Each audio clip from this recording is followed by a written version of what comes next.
Today's topic that we have chosen is self-respect. Why we have chosen this topic? Because this is a very cliche word. Like हम लोग बहुत समझते हैं कि self-respect होनी चाहिए. Relationship में you go to any counselor, okay, then that person says कि अपनी boundaries maintain करो, अपनी self-respect रखो, okay, and respect yourself. ये हम लोग ने इतना ज़्यादा सुन लिया है, but we don't know what is it exactly. I mean हम लोग अलग अलग हर जगह फिलर्स में ये वर्ड यूज़ कर देते हैं, ठीक है, बट इसके डिफरेंट एस्पेक्ट्स में डिफरेंट मीनिंग होती है. So we are not able to come to a common conclusion कि what is self respect actually. Sir हम जब ये जान जाएं कि हाँ व्हाट इज़ सेल्फ रिस्पेक्ट, अभी तो हम इसी में क्लियर नहीं हैं. If we know what is self respect then हम जानेंगे कि हाँ अगर हमारे अंदर ये कमी है, हम जानते ही नहीं तो हम उस चीज़ को फुलफ़िल कैसे करेंगे. हम पहले जानें कि क्या है वो चीज़, देन अच्छा हम कहीं किसी क्वालिटी में लैक कर रहे हैं तो उसे और अपने अंदर इनकलकेट करें, किस लेवल तक इनकलकेट करना है वो जानें. So that is my question. Sir self respect जैसे कि इन्होंने कहा है कि हम अपने आप को समझें उस चीज़ में, और एक फैक्टर सेल्फ रिस्पेक्ट का ये आता है कि we are seeking a lot of external validation if we are lacking self respect. तो इसमें कहाँ तक सेल्फ रिस्पेक्ट का रोल है, और क्या हम वैलिडेशन सीख करना बंद कर देंगे आफ्टर वी आर मतलब कंप्लीटली सेल्फ रिस्पेक्टिंग आवरसेल्फ. तो यहाँ से सेशन को शुरू करते हैं. What is self respect? जब हम बोलते हैं सेल्फ रिस्पेक्ट तो इसमें दो वर्ड्स आ रहे हैं, एक है सेल्फ, एक है रिस्पेक्ट. सेल्फ का मतलब क्या है कि fundamentally we are all at the same level. हमें सामने वाले के साथ में वैसे ही बिहेव करना है जैसा कि हम चाहते हैं कि वो हमारे साथ में बिहेव करे, और ऐसे ही हमें सामने वाले को क्लियर करना है कि ये बाउंड्री है, इसको क्रॉस नहीं करना है. क्योंकि एक बार वो क्रॉस हो जाती है तो वो फिर कहां तक जा सकती है उसकी कोई लिमिट नहीं है. तो एक तो हमने सेल्फ को डिफाइन किया, विच इज उसकी जो फाउंडेशन है दैट इज इक्वालिटी, और रिस्पेक्ट की जो फाउंडेशन है दैट इज फेयरनेस. क्योंकि एक रिलेशनशिप का मतलब यही होता है, चाहे वो रिलेशनशिप हो चाहे पार्टनरशिप हो, एक गिव एंड टेक होता है, दोनों को एक दूसरे से कुछ चाहिए होता है. तो जब तक वो फेयरली हो रहा है कोई दिक्कत नहीं है. फॉर एग्जाम्पल इंडिया में बहुत कॉमन है एक टर्म हाउसवाइफ. तो अगर कोई है जो कि घर को मैनेज कर रही है तो वो छोटी चीज नहीं है, इनफैक्ट वो सबसे बड़ी चीज है. अब अगर हम ये बोल दें वो सबसे बड़ी चीज है और वो अपनी इस पोजीशन को डोमिनेट करने लग जाए मेरी इस बात को सुन करके, वो भी गलत हो गया. क्योंकि वो क्या मैनेज करेगी अगर पैसा ही नहीं है मैनेज करने के लिए. तो पैसा भी इंपॉर्टेंट है और घर को मैनेज करना भी इंपॉर्टेंट है. घर में क्या आ गया, घर आ गया, बच्चे आ गए, जो भी कुछ घर से रिलेटेड है वो सब कुछ आ गया. तो अगर दोनों इस बात को समझते हैं कि हम दोनों मिल करके लाइफ में आगे बढ़ रहे हैं and we are equal partners, तो फंडामेंटली जो ये प्रॉब्लम है सेल्फ रिस्पेक्ट की, ये कभी नहीं आएगी.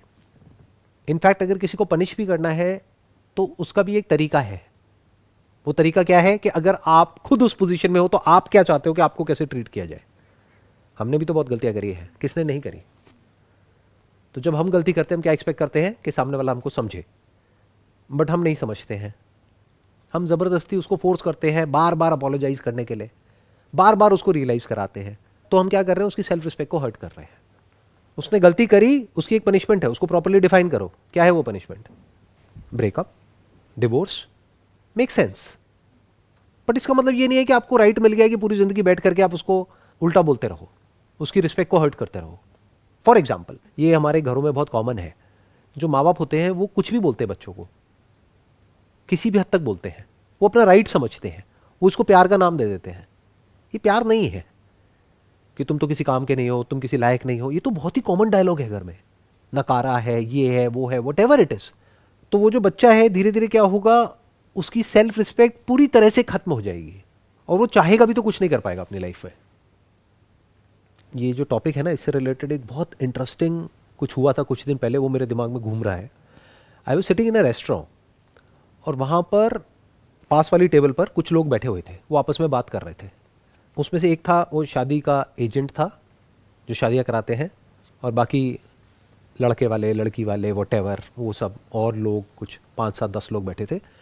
तो वहाँ बिल्कुल स्ट्रेट फॉरवर्ड बेशर्मों की तरह खुल करके बात हो रही थी कि 1.5 करोड़ में बात हुई थी और इतना कैश में था, इतना ऐसे था, इतना वैसे था, क्यों किया, क्या किया. तो मैं बस बैठा हुआ सुन रहा था. I was just curious. मैंने कहा ऐसी भी दुनिया है. मतलब वो एक सौदा कर रहे हैं, जैसे होते नहीं है कि एजेंट होते हैं प्रॉपर्टी का सौदा करते हैं, बट सौदा किसका करा रहे हो? प्रॉपर्टी का करा रहे हो, समझ आता है, लड़के का सौदा। और ऐसे एक दो लड़के नहीं है इंडिया में, शादी हो रही होती है, बाहर गाड़ी खड़ी होती है और वो अपने दोस्तों को दिखा रहा होता है, ये देखो मेरे को ये गाड़ी मिली है। अरे शर्म नहीं आ रही तेरे को? पैसे क्यों ले रहा है? अगर तू और वो लड़की बराबर है तो क्यों ये एक्सपेक्ट कर रहा है कि मुझे पैसा मिले? क्यों अपना सौदा होने दे रहा है? क्यों अपने आप को बेच रहा है? ऐसे लोगों को बेशरम बोलते हैं, इनके अंदर सेल्फ रिस्पेक्ट जीरो है। और ऐसे कुछ लोग नहीं है, बहुत लोग हैं जो पैसे के लिए बिक जाते हैं, अपनी सेल्फ रिस्पेक्ट को बेच देते हैं पैसे के लिए।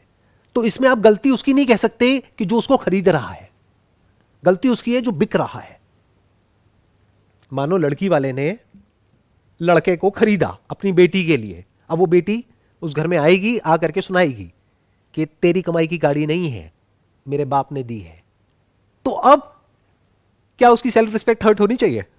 नहीं सर, जब पहले नहीं होनी तो चाहिए, अब भी नहीं फिर। क्योंकि वो इस लायक ही नहीं है। आप समझ गए? उसने बेची है ना, सौदा किया है ना अपनी सेल्फ रिस्पेक्ट का। अब किस बात की सेल्फ रिस्पेक्ट? आप समझिए कितना कॉम्प्लिकेटेड है। सेल्फ रिस्पेक्ट वाला इशू देखने में बड़ा सिंपल और स्ट्रेट फॉरवर्ड लगता है, इतना स्ट्रेट फॉरवर्ड है नहीं है। अगर एक लड़के में सेल्फ रिस्पेक्ट है तो उसको पहले ही बोल देना है अपने घर वालों को कि मैं बिकाऊ नहीं हूं, मैं कोई ऑब्जेक्ट नहीं हूं जिसको ले जाकर के मार्केट में बेच दोगे। अगर उसमें ये करने का दम नहीं है तो वो क्या कर रहा है? अपनी सेल्फ रिस्पेक्ट को बेच रहा है हमेशा के लिए। अब अगर उसकी शादी में कोई आता है मेरे जैसा आदमी और आकर के उसके मुंह पे बोलता है हाँ भाई कितने का बिका तू? 1.5 करोड़ में। अरे लगता तो नहीं है, तू तो 1.5 रुपए का भी नहीं लगता मेरे को, तेरे को 1.5 करोड़ किसने दे दिया? जैसे बोलते ना गाड़ी के लिए कि सेकेंड हैंड गाड़ी है, ये तो 1.5 लाख से ऊपर की नहीं है, बुरा हाल है। तो उसको बुरा नहीं मानना है वहां पर, और मुझे वहां जाने की भी जरूरत नहीं है, मैं बोल रहा हूं। इसका छोटा सा एक क्लिप बनेगा और उसके जो दोस्त हैं वो उसको फॉरवर्ड करेंगे उसकी शादी से एक दिन पहले, मजा आएगा। तो उसकी सेल्फ रिस्पेक्ट हर्ट नहीं होनी चाहिए, क्योंकि उसकी सेल्फ रिस्पेक्ट है ही कहां। सर ये कैन वी से कि self respect is all about standards that you set about yourself? Self respect is all about equality, it's all about fairness.